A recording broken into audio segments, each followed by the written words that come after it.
And sa pagbabalik, taon. Lulunok pa nga ng tao. At sa pagbabalik, ayan na mag-yu ka muna ng sa pagbabalik. Sa pagbabalik with Madam Yu. Okay, eto dahil nga patindi ng patindi, ang daming readers mo ang talagang nag-isip, logically and analytically. Yung pagkatok daw, yung pagkatok daw ni Tatay Emil sa dingding ng eskwelahan, nalaman niya agad na posible. Standard. Oo. So, nirelate nila to sa kasalukuyang nangyayari sa Sino Ghost ba yung Project. Sana daw noon mo pinakilala sa kanila si Tatay Emil para walang contractor na kagaya nila Diskaya. Kung nando si Tatay Emil, malalaman agad ni Tatay Emil. Yung mga bakal nakalagay dun sa kwento mo, Vinci, na ang bakal ay Oo. gutom na gutom ka. Oy, may numero ng bakal na nabanggit si Ganun ba? Oo.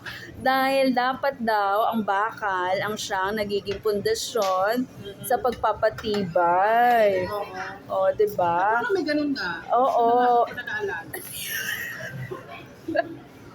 Kaya ang galing ng prediction mo, kailan mo lang naman yan, diba? 2024 mo yan natapos.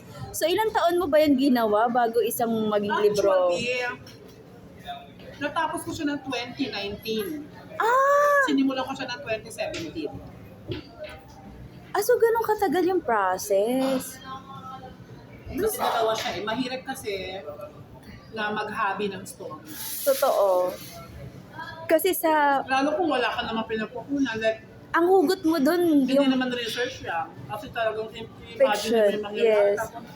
Tapos sinusulat mo, kailangan nagtutugma. Oo. Tsaka dapat kahit hindi totoo, kailangan makatotohanan yung kwento. May gano'n na, So ang writer Yung mga talaga dapat creative kasi 'di ba? When the fictions become real and real become fictions, 'di ba? kailangan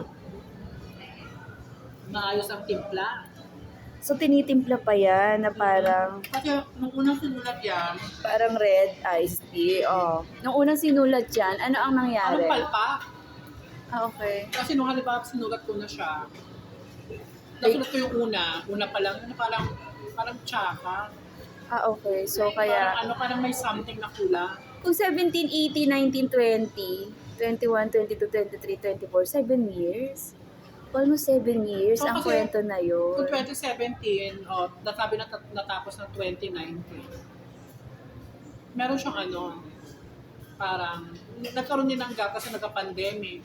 Oo, kaya natagalan, Parang, sino pa ba magkaka-interest sa libro Oo naman, di ba? sa gitna ng pandemya? Correct.